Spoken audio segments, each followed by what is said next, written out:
your wallpaper wasn't intelligent and you have to redecorate every time you change the wallpaper. Wallpaper is not intelligent. They're going to wonder, how could you live like that? And they'll live in a world that is wired. That is, they'll play video games with anybody on the planet Earth. Their game room, for example, will have wallpaper, 360-degree wallpaper, that'll be intelligent. And so they'll be living in a world like the Matrix. In their contact lens, in the wall, they can recreate any scene from any science fiction movie, live like the holodeck of Star Trek, basically. A world where a wall was just a wall? Well, what happens, I mean, no matter what we add, there's always some kind of a blowback to that. And does science ever look into just the fact that we can do something? Should we always do it? Yeah, there's always a blowback to things. And in the book, Physics of the Future, I mentioned that even though, for example, medicine, we're making enormous breakthroughs, creating a human body shop by which we can replace organs as they wear out. For example, in 5 years' time, we'll grow the first liver, which means that alcoholics out there who can hear this interview, take heart. We'll be able to grow new livers for you within a few more years. But the blowback is that if we get really good at manipulating viruses, somebody may want to manipulate the AIDS virus to make it airborne. Now, once you have airborne AIDS, that could be a death warrant for 99% of Homo sapiens. Only 1% of Homo sapiens are totally immune to the HIV. And if you make it airborne, you sneeze, and that's a death warrant. So that's something to think about, the weaponization of viruses. And of course, you don't even know how people are going to react to all these. I mean, one of the things about science fiction I think that is so amazing is that you never saw in old science fiction the personal computer. They couldn't imagine that computers would get smaller. They still had giant computers in the future. So we really don't know any one of these inventions could change the way we live in any single way. That's right. However, Jules Verne back in 1860 was able to predict Paris in 1960 in an incredible science fiction novel. The novel was thought to be so preposterous that it was actually kept in a safe for over 100 years till it was discovered by, I think, his great nephew.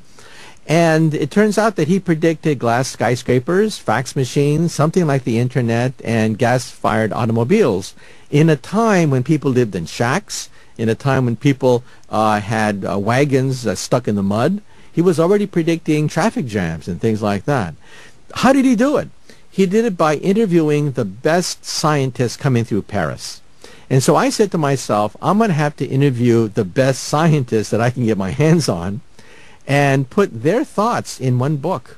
And that's why I think Physics of the Future is going to be more authoritative than any other book on the future. Because 99% of them are written by science fiction writers. And I think science fiction writers are great, but hey, let's face it, they're fiction writers. And the physicists that you're talking about here, they're actually working on these things. And they're being paid to work on it. So at some point, some corporation or country believes that there'll be a payoff to this kind of thing. That's right. And even the most fantastic devices, they have prototypes. For example, shape-shifting. People think that, shape-shifting is impossible. How can you possibly become the Terminator robot in Terminator 2 and reform the goo into something else? But believe it or not, at Carnegie Mellon and Pittsburgh, we are actually creating programmable matter, matter that can rearrange itself into different configurations, just like the Terminator robot. It's still primitive. It's based on tiny chips that are the size of grains of rice. And these chips can rearrange themselves by changing their electric charge. So in one configuration, these little grains become a sheet of paper. But you push a button, and the chips change their charge, stick together in a different way, and then form a cup. Push a button another way, and the cup becomes a jar. And you push it again, and it rearranges itself at will. This is called programmable matter, and it's well within the laws of physics, and we're building prototypes even as we speak. So it's almost like the fact that some atoms make a cup and other atoms make a notebook, atoms make you. We're kind of playing that same game here. Exactly. That's the key. Instead of atoms, we have what are called catoms. Catoms are tiny chips that are smaller than a head of a pin. That's where we want to go. Just like grains of sand. You can rearrange grains of sand to create all sorts of sand castles and stuff on the beach. Now you program them so that each grain of sand is intelligent and knows how to join with every other grain of sand to create cups and jars and tables. So one day you'll simply push a button and your laptop will turn into a cell phone. Or maybe one day you'll push a button and a whole city will rise from the desert. It's called Physics of the Future. Now, whenever we have science fiction or we're looking to the future, space travel plays a big part of our imagination. Where do you see it going? Well, let's talk about the stars. The Pentagon is actually looking at the 100-year starship. That is, 100 years from now, will we be able to reach the nearby stars? And one leading contender will actually shock you. We're used to thinking of starships like Star Trek, huge, gigantic enterprises. But there's one project that's getting very serious attention from NASA, and that is shooting tiny little chips, tiny little intelligent chips by the millions at a star near the speed of light. It takes so much fuel to energize a starship because they're big, like the Enterprise. But why not make a starship the size of a seed, the size of a chip, and then shoot millions of them at a nearby star? Only a handful of them reach their destination, but that's all you need. Once they reach their destination, they land on a moon, set up a factory, and beam all the messages back to Earth. And so we're talking about starships made out of chips. And so how far away do you see something like that? How far before? I think by the end of the century, we'll have space elevators. We'll have the first starships. A space elevator is like Jack and the Beanstalk. Jack climbed up the beanstalk into heaven. In the future, we'll have carbon nanotube cables, and there'll be a cable car. You get into the cable car, push the up button, and rise hundreds of miles into outer space. That's a space elevator. It's kept up there by centrifugal force, by the spin of the Earth. The laws of physics seem to make it possible. We have to create carbon nanotubes that are stronger than steel.